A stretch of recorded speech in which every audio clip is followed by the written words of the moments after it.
Guys, എല്ലാവർക്കും എൻ്റെ വീഡിയോയിലേക്ക് സ്വാഗതം. ആദ്യമായിട്ടാണ് എൻ്റെ ചാനൽ കാണുന്നത്, സബ്സ്ക്രൈബ് ചെയ്യാനും ലൈക്ക് ചെയ്യാനും ഷെയർ ചെയ്യാനും മറക്കരുത്.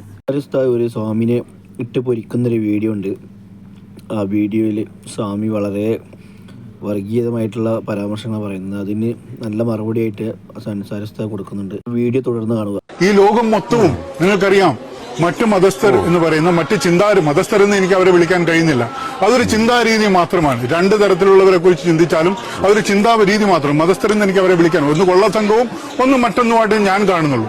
അതുകൊണ്ട് തന്നെ അവർക്ക് ഈ ലോകം എമ്പാടും നോക്കിക്കഴിഞ്ഞാൽ അവരുടെ ആരാധനാലയങ്ങൾ എന്ന് പറയുന്ന ബിൽഡിങ്ങുകൾ ഇന്ന് നമ്മുടെ ധർമ്മത്തിന്റെ ആയിക്കൊണ്ടിരിക്കുകയാണ്. കേരളത്തിൽ മാത്രമാണ് അതിന് ഇനി മാറ്റം വരാനുള്ളത്. അതാകും. അതിന്റെ ഒരു തുടക്കമാണ് ഈ മലപ്പുറം എന്ന് പറയുന്ന സ്ഥലത്ത് നമ്മുടെ മുകുന്ദന്റെ നാമം ഉയരങ്ങളിലേക്ക് പോയിക്കൊണ്ടിരിക്കുന്നത്. അത് വന്നിരിക്കും. എനിക്ക് തീർച്ചയായിട്ടും ഉറപ്പുണ്ട്. എന്റെ മിത്രങ്ങളായ മറ്റു മതസ്ഥർ എന്റെ ധർമ്മത്തിലേക്ക് വരുന്ന കാലമാണ്. 10 മിനിറ്റ് വിശ്രമത്തിൽ ഇരിക്കാന്ന് വിചാരിച്ചാൽ സമ്മതിക്കരുത്. അപ്പോഴേക്കും ഓരോരുത്തർ ഓരോ ക്ലിപ്പായിട്ട് വരും. മുസ്ലിം സമൂഹത്തെ കുറിച്ചാണ് പറഞ്ഞത്. അവരൊരു മതമല്ല, ഒരു കൊള്ള സംഘമാണെന്ന്. പ്രിയപ്പെട്ട സ്വാമി വിനയപുരസ്സരം പറയാണ്, ഈ Richard M ഈറ്റന്റെ പേർഷ്യനെറ്റ് India വായിച്ചിട്ടുണ്ടാ?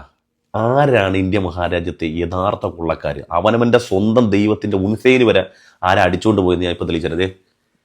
Richard M ഈറ്റന്റെ പേർഷ്യനെറ്റ് ഇന്ത്യയാണ്. ഇതിന്റെ 31-ാമത്തെ പേജിൽ രസകരമായിട്ട് ആ വിഷയം അവതരിപ്പിക്കുന്നുണ്ട്.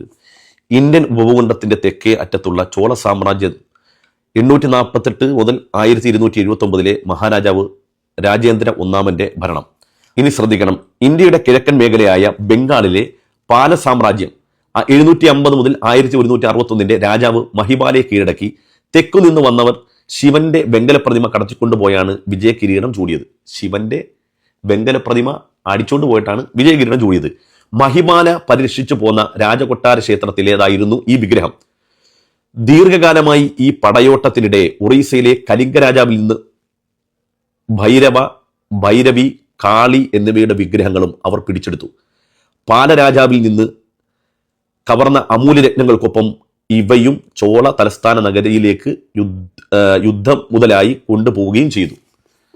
അപ്പൊ ആരാണ് ഇന്ത്യയുടെ ഭൂതകാലത്ത് കൊള്ളക്കാര്? അവനവന്നെ ദൈവമായി കാണുന്നതിന്റെ ഉൻസേരി വരെ അടിച്ചുകൊണ്ട് പോകണ ആരാണെന്ന് ഇപ്പം ഇതിൽ നിന്ന് മനസ്സിലായി. ഇനി ഈ വിഗ്രഹക്കൊള്ള ഇതുകൊണ്ടൊന്നും അവസാനിച്ച കഥയൊന്നുമല്ല. കാശ്മീരിലെ രാജാവായിരുന്ന, ചരിത്രത്തിന്റെ താളുകളിൽ ഒരിക്കലും മായ്ക്കപ്പെടാൻ പറ്റാത്ത ഹർഷരാജാവ്, അദ്ദേഹത്തിന്റെ സൈന്യാധിപരിൽ ഒരു കാറ്റഗറിയുടെ പേര് ദേവോത്പദന നായകൻ എന്നാണ്.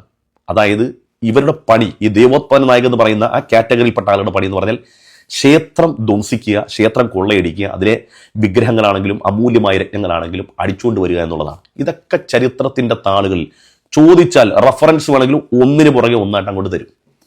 പിന്നെ സ്വാമി പറയുന്നത് കേട്ട് പിന്നെ സ്വാമി ഒരു പോയിന്റ് പറഞ്ഞു, പള്ളികളൊക്കെ അല്ലെങ്കിൽ മറ്റുള്ളവർ ആരാധനാലയങ്ങളെയൊക്കെ മാറി ഇപ്പോൾ സനാതന ധർമ്മത്തിന്റെ ഭാഗമായി മാറാൻ പോവുകയാണ്, അതിൻ്റെ മാറ്റൊലിയാണ് ഇവിടെ സംഭവിച്ചുകൊണ്ടിരിക്കുന്നതൊക്കെ പറഞ്ഞു. ഓക്കെ, ശരി സ്വാമി, നമ്മൾ റിയാലിറ്റിയിൽ നിന്നുകൊണ്ട്, യാഥാർത്ഥ്യത്തിൽ നിന്നുകൊണ്ട് സംസാരിക്കണം. ഇവിടെ മുസ്ലിം സമൂഹം രൂപപ്പെട്ടു വരുന്ന സമയത്ത് തന്നെ വലിയൊരു ഭൂരിപക്ഷം സ്വാമി ഒക്കെ നിലകൊള്ളുന്ന സനാതന ധർമ്മമാണല്ലോ. ഈ ഇസ്ലാം ഇന്ത്യ, ലോകത്ത് ഒട്ടാകെയല്ല, ഇന്ത്യയിൽ വളർന്നിട്ട് ഇതുവരെയുള്ള ഇസ്ലാം വന്ന കാലം മുതൽ ഇക്കാലം അത്രയും വളർന്നതിൻ്റെ 10-1 അങ്ങ് പുണ്യപുരാതന സംസ്കാരമാണെന്ന് പറഞ്ഞ ആശയം വളർന്നിട്ടുണ്ടോ?